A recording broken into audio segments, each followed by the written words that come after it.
Okay, so if you have any questions, you can wait till the end or you can ask them as I'm going through.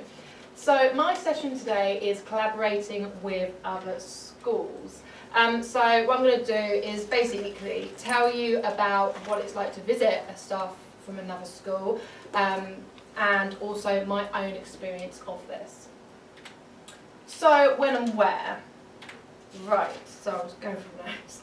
Okay, so last autumn term I started a collaboration with a guy from Darlington High School, a textiles teacher.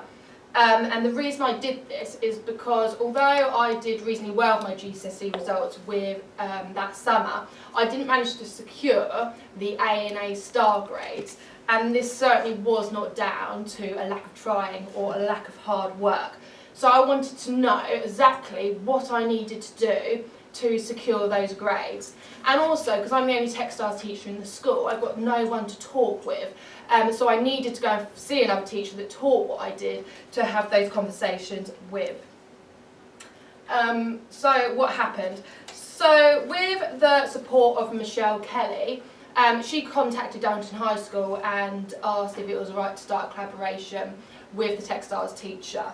And organised him to come and visit me. So he came to my department and came and visited, and I had lots of all the B grade work out. And we basically went through it, and he could tell me why it hadn't secured the A grade. So it was really good to know exactly what that student could have done to take the grade up. And also there was an A star girl that got brought down to an A, and he could also tell me why that probably was. So, you know, he told me straight away what I could have done. We also looked at my Year 9 schemes of work because I realised how important it was that the schemes of work taught the students the skills ready to go into the GCSE. Instead of teaching them the basics at the very beginning of the GCSE, I wanted to teach that further down in Key Stage 3. I then went to Darlington, and I then had work that I had done with students, having spoke with him and showed him some of the work. And that was a really good experience because he was then able to see what I had done as a result of him coming into the school. And he was actually, the head of art was there, and they really praised the work. So I knew what I was doing and I'd taken from him was right, and I knew I'd started going in the right direction.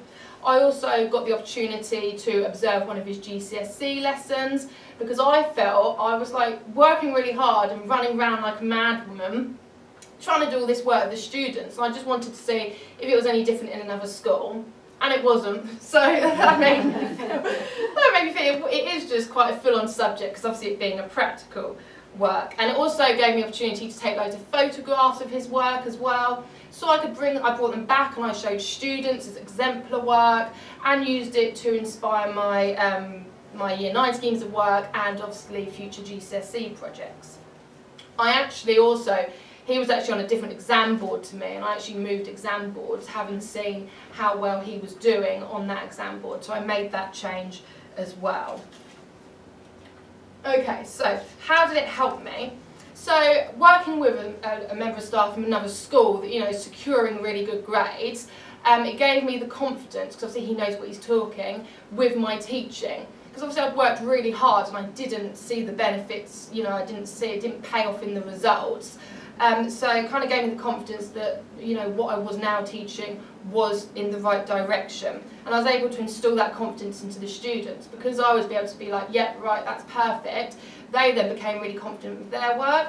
And I had some really difficult students in that group, and they really ended up loving the subject purely because they were like, yeah, I can do this, because I thought I was like, I can do this. They thought like they could do it as well. So it really did have some good, you know, my confidence in the students.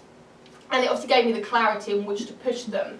Because the year before, the kids had produced so much work and they still hadn't got the A grades. So this time I knew exactly what those students needed to do to get the A grades. So I could kind of cut some corners and cut certain things out of their work that wasn't necessary. So it also saved a lot of time. What next?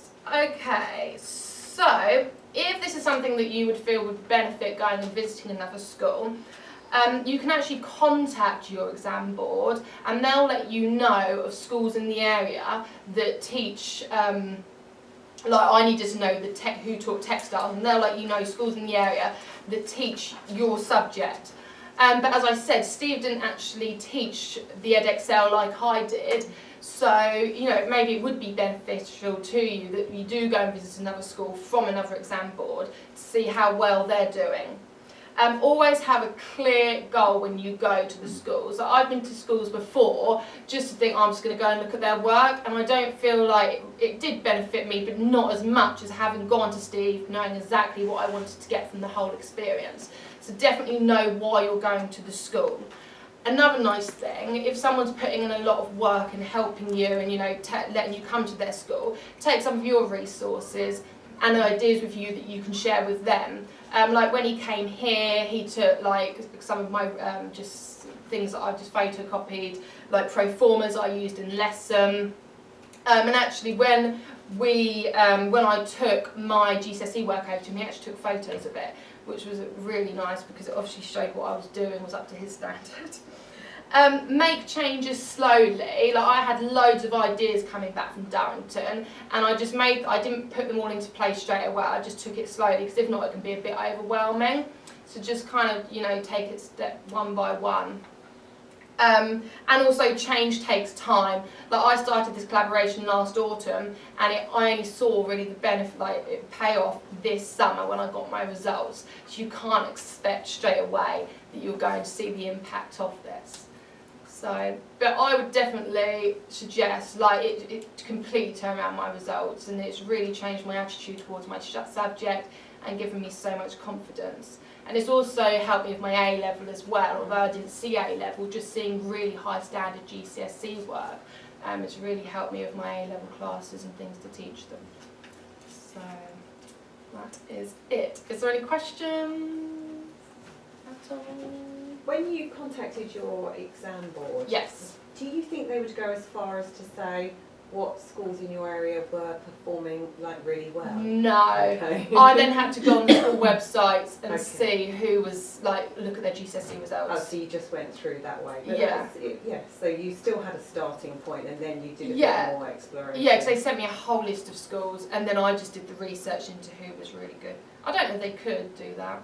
No, I don't know. Probably couldn't though. But yeah, no, that would have been helpful. I think you could do that. The thing Bryn did last week. You sure you could do that, couldn't you? You can see the similar Yes. similar schools' results, but I don't think you know who are in your similar school Oh, right. groups. Yeah, I'm not sure. No. No. I think one of the key things for you, Holly, was just you being very specific about your first questions to Steve, weren't you? You said, look, Yeah. here they are at B standard and A standard. What can you do to move them up? And what was really important as far as I think your growth was concerned, you said your confidence in being able to say immediately, you need to do that to move that up. Yeah. And your confidence had grown, and the students' belief in themselves, knowing that it was only small tweaks to get to another level, I think was really important. So you were very specific about your first interview with him, your first Yeah. meeting, weren't you? Yes. So it's just having, as I said, it's just having that clear goal, exactly what you want from that collaboration, working with someone else. Because we're going to a school and not knowing, it's a waste of time. And as you said, it was just small tweaks as well that I had to make. And I think the previous summer just totally knocked my confidence. And it's like, am I doing the right thing? But having him come in and just suggest those small changes, it does really help you. Are you still working with them? Yeah, because I changed exam boards, so now I'm on the AQA, which is it's a really good thing to look into, changing exam boards, because where I was with EdExcel, we used to put all our work out, and then the moderator would come in, and you wouldn't be allowed in the room, and they'd just mark the work, and that was it, and you got very limited feedback. But I was with AQA, you go to a joint moderation. So it was me, Steve, and another lady from another local school, and we put our sample out and we go through it together, and they agree on the grades. So it's far more controlled, and also you get to see other schools' work, so you could take photographs and get inspiration from other schools as well, which is really worthwhile. So it's not just then I didn't just see the one school, I got to see another one as well. So, and then it's nice as well when they're taking photos of the work I've done with the students.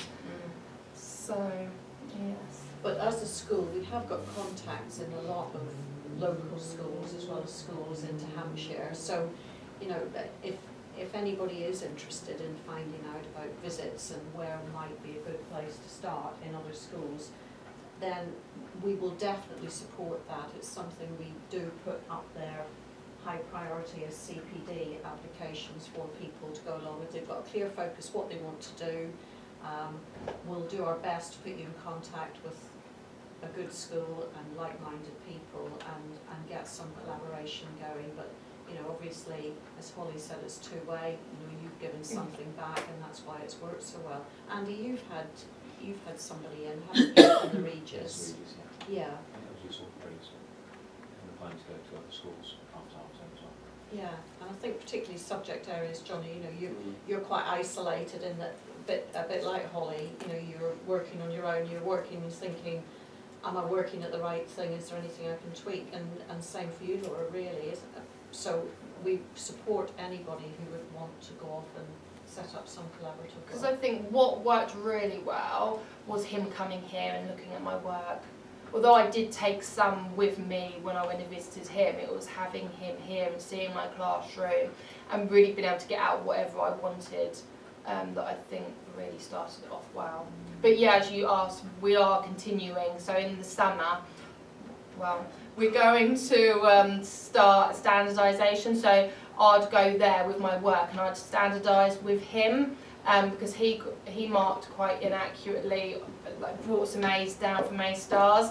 So he would like me to go over to help him look at his work and grade it. So it's nice to carry that on as well.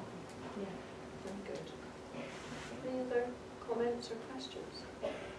Thank you very much, Miss. It's been lovely. Thank you. Thank you.